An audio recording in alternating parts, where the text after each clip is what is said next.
तो विजुअलाइज करें, देखें कि परमात्मा ने आपके सर के ऊपर अपने वरदानी हस्त टिकाए और आपको वरदान दिया, बच्चे, मास्टर सर्वशक्तिमान भव। मास्टर सर्वशक्तिमान का अर्थ क्या है? सबसे पहले तो ये जान लें, ये एफर्मेशन, ये स्वमान, जितने भी एफर्मेशंस आप जानते हैं सबसे ज़्यादा शक्तिशाली है। क्यों?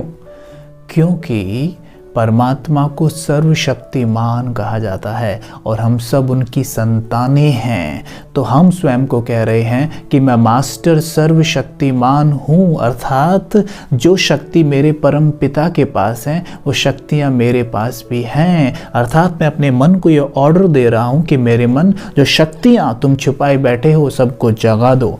तो मास्टर सर्वशक्तिमान सबसे पावरफुल एफर्मेशन है, स्वमान है। इसका प्रयोग हमें करना है।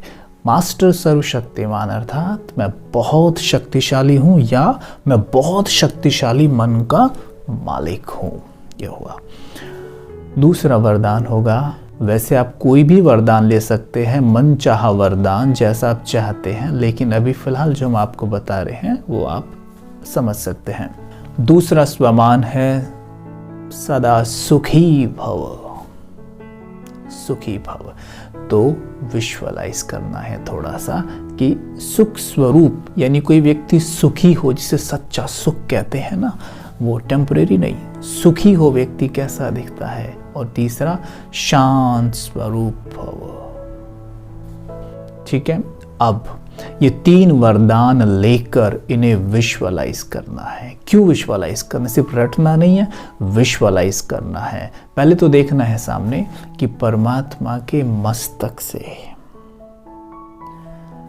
शक्तिशाली किरणें मेरे ऊपर पड़ रही हैं, जैसे मानो फाउंटेन के तले आप बैठे हैं और आप स्नान कर रहे हैं, उनकी किरणें आपके ऊपर पड़ रही हैं और एक किरणें सीधा मेरे अंदर समा रही हैं।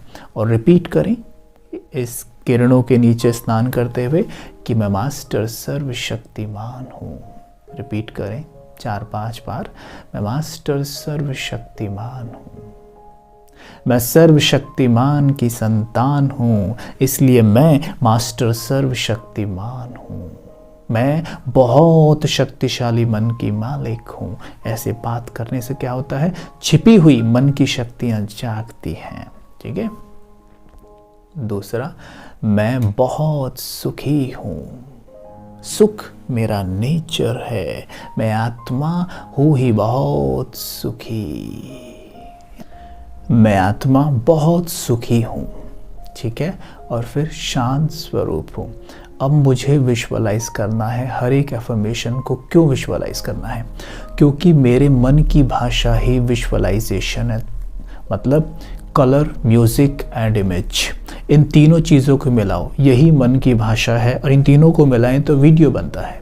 देखिए, जब हम टीवी देखते हैं, टीवी देखते हुए हम जानते हैं कि वो नाटक चल रहा है, फिर भी हम भावुक होते हैं, यानी हमारा मन उस पर रिएक्ट करता है। क्यों? तो हमारा मन जैसे हिप्नोटाइज हो जाता है, बुद्धि एकदम चुप हो जाती है। तो अगर आप जो भी एफर्मेशन ले रहे हैं उससे अगर आप विजुअलाइज करें तो आपका काम हो गया। जो भी जीवन में चाहते हैं, ध्यान रहे पहले तो चाहना क्या है जीवन में? अच्छा ही चाहना है। ये नहीं कि इन शक्तियों को गलत वे में प्रयोग करने लग जाए तो काम नहीं बनेगा। आप सफल होना चाहते हैं जिसमें आप 4 लोगों की मदद कर पाएँ, आप उन्हें सुख दे पाएँ, उन्हें शांति दे पाएँ, उन्हें आगे बढ़ा पाएँ, उनका आध्यात्मिक उत्थान कर सकें, ये हमारे जीवन के मोटिव होने ही चाहिए। मन की भाषा है विजुअलाइजेशन। जैसे मानिए आप किसी व्यक्ति से बात कर रहे हैं, उससे आप इंग्लिश में बात कर रहे हैं, लेकिन उसे इंग्लिश समझ में नहीं आती है, तो आपकी तरफ वो कैसे देखेगा? उसे कुछ समझ में नहीं आएगा ना।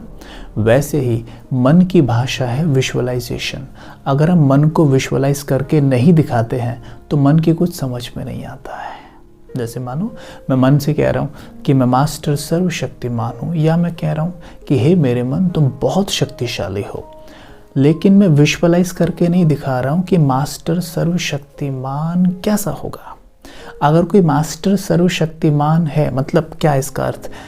सर्वशक्तिमान भगवान की वो संतान है। कोई भगवान की संतान हो, उसका चलना, उठना, बैठना, हंसना, कार्य करना कैसा होगा? सोचिए भगवान कैसे होते हैं।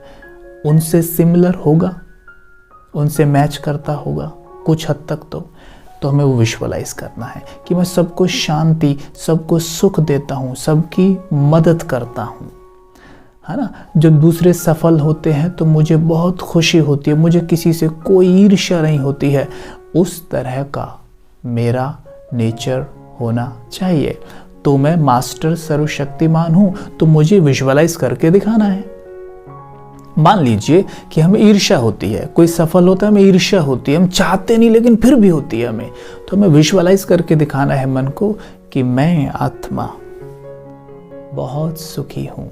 जब कोई सफल होता है तो मुझे बहुत खुशी होती है, तो मुझे विजुअलाइज करके दिखाना है। मानिए मेरे ऑफिस में कोई सफल हो रहा है, मुझसे आगे बढ़ रहा है, तो मुझे बहुत खुशी हो रही है। I have to visualise it, मुझे वो विजुअलाइज करना है। तो विजुअलाइज करने से क्या होगा? मन को वो कमांड मिलेगा कि जब कोई सफल होता है मुझे खुश होना है। मान लीजिए आपकी याददाश्त कमज़ोर है, पहले तो चेक कीजिए याददाश्त कमज़ोर है, क्योंकि अक्सर हम उन बातों को याद रखते हैं जो इम्पॉर्टेंट होती है। मानिए जैसे, या जिन्हें मेरा मन महत्वपूर्ण मान लेता है, जैसे मानो किसी ने आपको कुछ ऑफिस में बुरा भला बोल दिया हो, या घर में कुछ ऐसी बात बोल दी हो जो चुभने वाली आपको लगी हो, आपके नेचर के हिसाब से, उसे आप नहीं भूलते हैं। 10 वर्ष बाद भी आपको याद रहती है, लेकिन एक चाबी कहाँ रखी है भूल जाते हैं। यहाँ पर डिपेंड करता है कि मैं किस चीज़ को इम्पोर्टेंट समझता हूँ, राइट। या फिर कोई चीज़ ऐसी होती है जो अद्भुत या अजीब होती है, पिक्यूलियर होती है दिखने में भी, तो वो हमें याद रहती है। मानो कोई गाय सड़क से जा रही है, उसको 3 सींग हो, तो आप उसे नहीं भूलेंगे। तो इस तरह से जो चीज़ें अजीब दिखती हैं वो हमें याद रहती हैं। तो ज़रूरी नहीं है हमारी याददाश्त कमज़ोर है, मैटर ये है कि मेरे लिए इम्पॉर्टेंट क्या है, राइट। कई बार हम छोटी छोटी बातों को भूल जाते हैं क्योंकि हम उन्हें महत्वपूर्ण समझते नहीं हैं।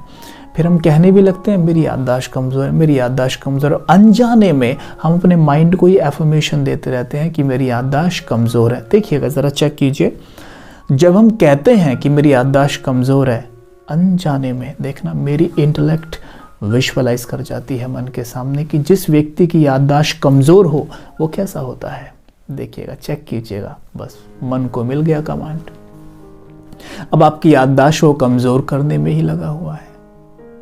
तो सबसे पहले ये समझें कि मेरी याददाश्त कमज़ोर नहीं है, मैं स्मृति स्वरूप हूँ, मेरी स्मृति बहुत अच्छी है, मुझे सब कुछ याद रहता है, मैं बहुत शक्तिशाली मन की मालिक हूँ, मैं मास्टर सर्वशक्तिमान हूँ, मेरी याददाश्त बहुत अच्छी है।